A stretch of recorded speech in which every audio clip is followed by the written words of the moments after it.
Halo teman-teman, selamat datang kembali di Update Market Harian kita. Hari ini, tanggal 31 Januari 2026, kita melihat kondisi pasar kripto yang sedang berada dalam fase krusial. Tekanan jual nampaknya masih cukup terasa. Namun, di balik itu semua, beberapa indikator teknikal mulai menunjukkan sinyal kejenuhan yang menarik untuk kita perhatikan. Apakah ini hanya sekedar jeda sebelum turun lebih dalam, atau justru awal dari pembalikan arah? Mari kita bedah bersama bagaimana narasi makro dan data on-chain memberikan gambaran untuk pergerakan harga ke depan. Sebelum kita masuk ke detail data hari ini, perlu saya sampaikan bahwa seluruh konten dalam video ini bertujuan untuk edukasi dan berbagi informasi mata uang kripto secara objektif. Kondisi market kripto sangat dinamis dan memiliki resiko yang tinggi. Analisis ini bukan merupakan perintah untuk melakukan transaksi tertentu. Keputusan akhir tetap berada di tangan masing-masing dengan pertimbangan resiko yang matang. Kita lanjut ke pembahasan kalender ekonomi yang cukup padat di akhir Januari ini. Beberapa poin penting yang perlu kita garis bawahi adalah data pertumbuhan ekonomi atau GDP di kawasan Eropa yang menunjukkan angka bervariasi. Namun inflasi di Jerman justru sedikit melampaui perkiraan di angka 2,1%. Dari Amerika Serikat, indeks harga produsen atau PPI juga tercatat lebih tinggi dari ekspektasi, yakni di angka 0,5%. Hal ini menandakan bahwa tekanan inflasi global belum sepenuhnya mereda. Untuk minggu depan, kita wajib memperhatikan keputusan suku bunga dari Australia dan Inggris, serta data tenaga kerja non-farm payrolls dari Amerika Serikat pada tanggal 6 Februari yang biasanya memicu volatilitas tinggi di pasar kripto. Masuk ke berita makro yang pertama, Bank Sentral Amerika Serikat atau The Fed memberikan sinyal kuat untuk mulai menahan kenaikan suku bunga karena inflasi yang mulai melandai. Pernyataan ini menjadi angin segar bagi aset berisiko.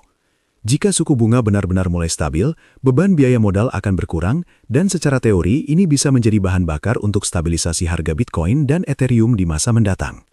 Kondisi market saat ini sedang sangat sensitif terhadap arah kebijakan moneter ini. Berita kedua datang dari Eropa, di mana inflasi secara mengejutkan naik menjadi 3,2% di bulan Desember. Kenaikan harga energi dan pangan kembali menjadi pemicu utama. Hal ini menciptakan dilema bagi Bank Sentral Eropa, karena mereka mungkin perlu mempertahankan kebijakan ketat lebih lama. Bagi pasar kripto, tingginya inflasi di mata uang fiat seringkali memicu minat pada Bitcoin sebagai alternatif lindung nilai, terutama saat pasar keuangan tradisional mulai terasa tidak stabil. Sementara itu dari kawasan Asia, pemerintah Tiongkok secara resmi meluncurkan langkah stimulus ekonomi baru untuk mengatasi perlambatan pertumbuhan. Stimulus ini mencakup peningkatan belanja infrastruktur dan pelonggaran regulasi keuangan. Langkah besar dari Tiongkok ini seringkali berdampak luas pada likuiditas global. Kita tahu bahwa aliran modal dari Asia memiliki pengaruh signifikan, dan kebijakan ini berpotensi meningkatkan selera risiko investor terhadap aset digital dalam jangka menengah. Sekarang, mari kita lihat suasana hati market melalui Fear and Greed Index. Saat ini, indeks berada di level 26 dengan kategori Fear. Jika kita bandingkan dengan kemarin yang berada di level 28, terlihat sentimen ketakutan justru sedikit menguat. Secara historis, ketika mayoritas pelaku pasar merasa takut dan indeks menyentuh area merah seperti sekarang, ini seringkali menandakan bahwa tekanan jual sudah mulai mencapai titik jenuh, meski kita tetap harus waspada terhadap sentimen negatif tambahan. Melihat indikator P-Cycle Top, posisinya saat ini masih cukup jauh dari titik puncaknya. Garis moving average 110 hari berada di kisaran $95.585, sedangkan batas atasnya berada di angka $201.977. Jika kita analogikan sebagai lampu peringatan, saat ini lampunya masih hijau. Belum ada tanda-tanda pasar sudah mencapai puncak siklus yang berbahaya secara teknikal, sehingga ruang untuk pertumbuhan jangka panjang secara struktur masih terbuka lebar. Beralih ke Puel Multiple, angka saat ini berada di 0,74. Dalam siklus pasar, angka di bawah 1 seringkali menunjukkan bahwa pendapatan para penambang Bitcoin sedang berada di level yang relatif rendah dibandingkan rata-rata tahunan.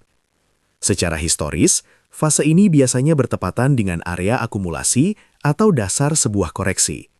Kita belum lihat lonjakan pendapatan penambang yang ekstrim, yang berarti fase euforia masih belum terjadi di titik ini. Dari sekitar 30 indikator siklus yang kita pantau, ada 3 yang menarik perhatian hari ini.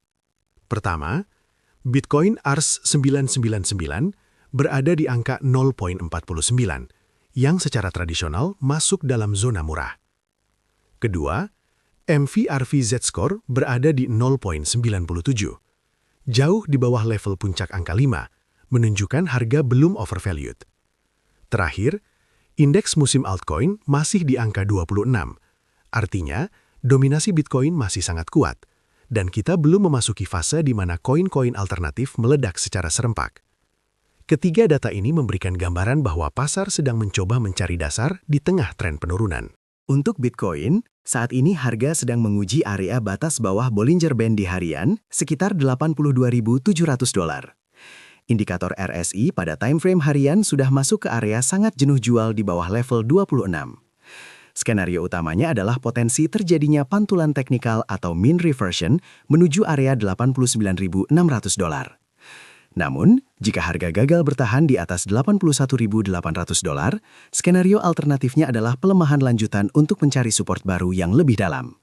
Untuk BNB, pergerakan harga mulai terlihat stabil di dekat area support $832 hingga $840. Harga saat ini berada di sekitar $858 dengan kondisi RSI yang juga sudah jenuh jual. Skenario utama adalah mencoba kembali ke level $902 sebagai titik tengah volatilitas. Sebaliknya, skenario alternatif harus diperhatikan jika harga kehilangan momentum dan jatuh di bawah $831. Itulah rangkuman update market kita hari ini. Ingatlah bahwa strategi perdagangan yang baik selalu mengutamakan manajemen risiko daripada sekedar mengejar keuntungan. Semua data yang saya sampaikan bersifat informatif untuk membantu teman-teman memahami konteks pasar saat ini. Tetap lakukan riset mandiri secara mendalam sebelum mengambil keputusan keuangan apapun. Sampai jumpa di update berikutnya dan semoga bermanfaat.